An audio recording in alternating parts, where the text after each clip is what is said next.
Assalamu alaikum.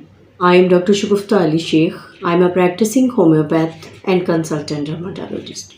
First I did work in Sharjah, now I am in Lahore in Pakistan. आज का हमारा topic है naval displacement.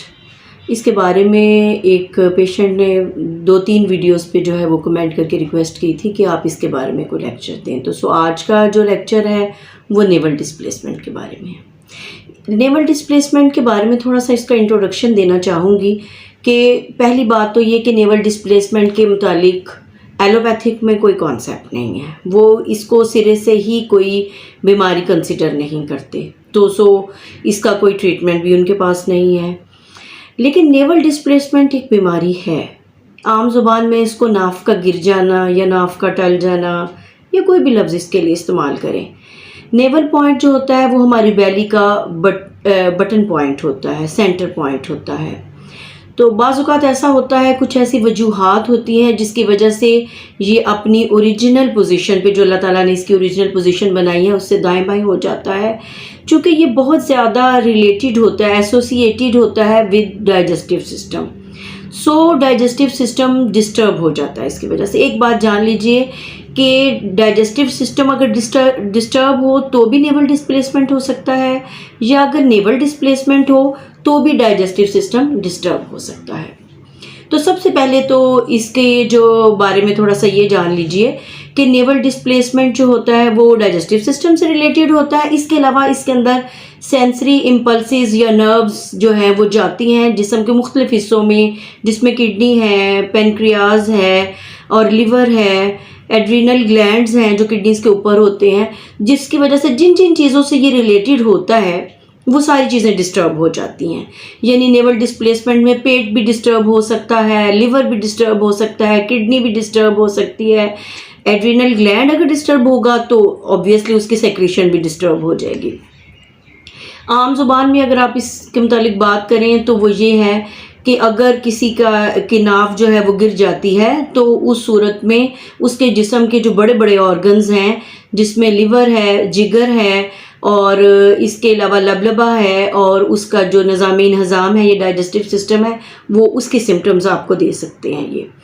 तो जहाँ तक इसकी कॉजेज़ की बात है तो इसकी कॉजेज़ में सबसे बड़ी जो कॉज देखी गई है वो ये होता है कि बहुत ज़्यादा हैवी वेट जो है अगर कोई उठा लेता है झुक के तो ये अपनी जगह से हिल जाती है। इसके अलावा जिन लोगों का फ़िज़िकल वर्कआउट बहुत ज़्यादा है, जिस्मानी काम बहुत ज़्यादा करते हैं, मेहनत मजदूरी करते हैं, या वैसे ही ये जो है जिस्मानी काम डेली रूटीन में बहुत ज़्यादा है, तो उनमें भी इसके चांसेस हैं। फ़ीमेल में पीरियड से पहले और पीरियड्स के दौरान भी इस किस्म का जो है वो हो सकता है। लेकिन जो एक इसकी सबसे बड़ी कॉज है जो आमतौर पर लोगों के जहन में नहीं होती और लोगों के जो है वो इससे लोग इस कॉज को जानते नहीं, वो ये है कि जो अब आप मील स्किप करते हैं, खाना जो है वो छोड़ देते हैं। फ़र्ज़ करें आपने नाश्ता छोड़ दिया है या आपने कोई भी जो खाने का अहम जो 3 खाने होते हैं उनमें से जब आप मील जो स्किप करते हैं तो भी नेवल डिस्प्लेसमेंट हो जाता है। अब हम इसके साइन सिम्टम्स की बात कर लेते हैं कि कैसे हमें पता चलेगा कि नेवल डिस्प्लेसमेंट है। तो नेवल डिस्प्लेसमेंट का सबसे बड़ा साइन और सिम्टम तो ये होता है कि लूज़ मोशन पेशेंट को आते हैं। अच्छा, इसमें भी 2 तरह के सिम्टम्स देखे गए हैं कि कुछ पेशेंट में लूज़ मोशन आने लग जाते हैं और कुछ पेशेंट में जो है वो कॉन्स्टिपेशन हो जाती है। चूँकि नेवल जो होता है उसका नेवल पॉइंट जो होता है उसका ताल्लुक जो होता है वो आंतों की हरकत से भी होता है, जिसको हम पेरिस्टाल्टिक मूवमेंट कहते हैं, उससे रिलेटेड होती हैं। तो बाज़ औक़ात ये मूवमेंट नॉर्मल से ज़्यादा होने लग जाती हैं और पेशेंट को लूज़ मोशन आने लग जाते हैं, और बाज़ औक़ात ये मूवमेंट नॉर्मल से कम हो जाती हैं तो पेशेंट को कॉन्स्टिपेशन हो सकती है। तो ये जो दोनों सिम्टम्स जो है वो दोनों में से कोई एक सिम्टम जो है वो किसी पेशेंट में देखी जा सकती है। इसके अलावा इसकी में कुछ पेशेंट को जो है वो वॉमिटिंग शुरू हो जाती है, नौजिया, वॉमिटिंग, और जो है इनडाइजेशन इससे हो जाती है। चूँकि डाइजेस्टिव सिस्टम डिस्टर्ब है तो इनडाइजेशन हो जाती है, पेशेंट को खट्टी डकारें आती हैं और बैली जो है वो लगता है कि बिल्कुल जो भरी हुई है। और इसके अलावा जो है इनडाइजेशन की जो सिम्टम्स होती हैं वो इसमें होती हैं। चूँकि लूज़ मोशन या कॉन्स्टिपेशन की अलामत हो गई, फिर खट्टी डकारें हो गई, फिर इसके अलावा हिचकियाँ कुछ पेशेंट में आती हैं, और इसके अलावा कुछ पेशेंट में ऐसा होता है जैसा कि मैंने आपको बताया कि उनको ऐसा लगता है कि बैली जो है वो भरी हुई है चाहे खाना खाए हुए काफ़ी देर हो गई हो।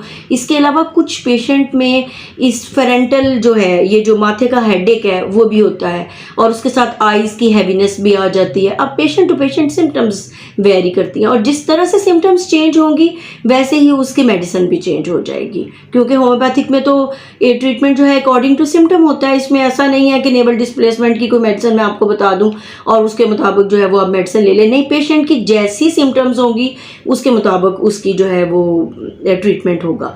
अच्छा, कुछ पेशेंट में जो है वो मुंह का जायका कड़वा हो जाता है, ऑफेंसिव स्मेल आती है, बदबू सी महसूस होती है, मुंह का जायका कड़वा हो जाता है, और कुछ पेशेंट में मेंटल सिम्टम्स भी आती हैं। मेंटल सिम्टम्स में क्या है? मेंटल सिम्टम्स में फियर है, एंग्जाइटी है, इरिटेशन है, यानी पेशेंट बेचैनी महसूस करता है, उसको किसी किस्म का खौफ महसूस होता है। ये सब उसके जो है वो मेंटली वो डिस्टर्ब होने की अलामत है। ये भी नेवल डिस्प्लेसमेंट में हो सकता है। अच्छा, इसका एक फिजिकल जो तरीका है नाफ को अपनी जगह पे वापस लाने का, वो एक मैनुअल सा तरीका हमारे यहाँ राइज है। वो ये होता है कि पेशेंट को आप बिल्कुल सीधा जो है वो बिस्तर पे या किसी जगह पे लेटा दें, और जो कोई भी दूसरा एक राउंड शेप की कोई चीज़ ले ले, कोई प्याला ले ले या कोई भी चीज़ जिसकी शेप राउंड हो, वो उसके नेवल पॉइंट के ऊपर ऐसे रखें और ज़ोर से हाथ से दबाएं एक हाथ से, और दूसरा हाथ जो आपका बायां हाथ है जो कि पेशेंट लेटा हुआ है, आप उसको गर्दन से उठाएं, झटके से ऐसे झटका दें और वो उसको बिठा दें। 2-3 दफ़ा ऐसे करें तो इससे जो थोड़ी बहुत नेवल डिस्प्लेसमेंट होती है वो ठीक हो जाती है। यानी पेशेंट को ऐसे लिटाया, उसके नेवल पॉइंट पे कोई भी राउंड चीज़, कोई प्याला हो जाए या जो अंदर से खाली हो, गोल हो कोई चीज़, वो हो जाए, वो ऐसे उसके बेली बटन पे रखें ज़ोर से ज़रा दाएं हाथ से, और बाएं हाथ से पेशेंट को गर्दन से झटका दे के ऊपर करें और वो बैठ जाएगा उठ के। 2-3 दफ़ा ऐसा करने से उसका नेवल पॉइंट जो है वो ठीक हो जाता है। साइन और सिम्टम्स भी हो गई। इसके अलावा इसमें कुछ रिकमेंडेशंस हम आपको देते हैं कि कुछ चीज़ें हैं जो आप ना करें और कुछ चीज़ें हैं जो करें तो आपको इसमें फ़ायदा होगा। मिसाल के तौर पर अगर किसी को नेवल डिस्प्लेसमेंट है तो हैवी चीज़ ना उठाएं, हैंग नहीं होना आपने। हाँ, अलबत्ता आप अगर क्रंचेस करें जो आप जिम जाके करते हैं तो वो इसमें जो है फ़ायदेमंद है, या उठक बैठक करें तो वो भी इसके लिए फ़ायदेमंद है। और एक चीज़ याद रखें कि जिसको भी नेवल डिस्प्लेसमेंट का प्रॉब्लम हो वो गर्म तासीर वाली खुराक बिल्कुल इस्तेमाल ना करें, क्योंकि गर्म तासीर वाली खुराक जो है वो इसको एग्रावेट कर सकती है, आपकी बीमारी को ज़्यादा कर सकती है, आपके लिए मुश्किलात कर सकती है। लिहाजा रिकमेंडेशन तो ये है कि आप इसको मत इस्तेमाल करें। जहाँ तक होम्योपैथिक ट्रीटमेंट का ताल्लुक है, चूँकि होम्योपैथी तो इस बीमारी को मानती है और इसका ट्रीटमेंट भी बहुत अच्छा है, तो अकॉर्डिंग टू सिम्टम्स आप पेशेंट की सिम्टम्स देखें। अगर उसका इसकी वजह से लिवर डिस्टर्ब है तो ज़ाहिर है चैलिडोनियम उसकी मेडिसिन होगी। अगर उसको कॉन्स्टिपेशन का प्रॉब्लम है तो नक्स वोमिका होगी।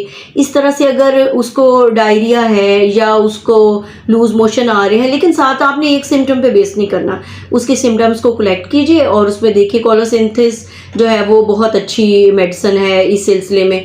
तो इन मेडिसिन को आप उनसे, लाइकोपोडियम बहुत अच्छी मेडिसिन है, चाइना क्यू में अगर यूज़ करें तो वो बहुत अच्छी मेडिसिन है, स्पेशली अगर ऑपरेशन के बाद बहुत ज़्यादा वीकनेस है और पेशेंट जो है वो उसको साथ नेवल डिस्प्लेसमेंट हो गया तो चाइना बहुत अच्छी मेडिसिन है इसके लिए। ये सारी मेडिसिन जो हैं वो आपको हेल्प कर सकती है नेवल डिस्प्लेसमेंट में। लेकिन वही बात आपसे ये कहूँगी कि प्लीज़ इन मेडिसिन को आप खुद मत यूज़ कीजिए, अपने किसी करीबी होम्योपैथ्स के पास जाएं, उसको सिम्टम्स बताएं, इंशाल्लाह वो आपको अच्छी मेडिसिन देगा और जो है वो आप इस बीमारी से जो है छुटकारा हासिल करेंगे। अगर अभी तक आपने हमारे YouTube चैनल को सब्सक्राइब नहीं किया तो प्लीज़ सब्सक्राइब कर दीजिए और बेल के आइकॉन को भी दबा दीजिए, ताकि जो भी लेक्चर नया हमारा आए उसका नोटिफिकेशन आपको मिल जाए और कोई लेक्चर आपका मिस ना हो। ये आपकी अवेयरनेस के लिए लेक्चर रिकॉर्ड किए जाते हैं ताकि लोगों में होम्योपैथी की अहमियत जो है वो उजागर की जाए और अपने पेशेंट्स को हम अवेयर करें। और अपने आम लोग, सिर्फ पेशेंट ही इस लेक्चर को नहीं सुन सकते, आम लोग भी सुने और उससे मुस्तफ़ीद हों और उनको पता चले कि होम्योपैथी के क्या क्या करिश्मे, तो मैं तो इसको करिश्मे ही कहूँगी, जो पेशेंट सफ़र करता है उसके लिए तो ये करिश्मा ही होता है कि वो ठीक हो जाए। तो होम्योपैथी के बहुत अच्छे अच्छे रिजल्ट्स जो हैं वो आपसे शेयर किए जाएँ।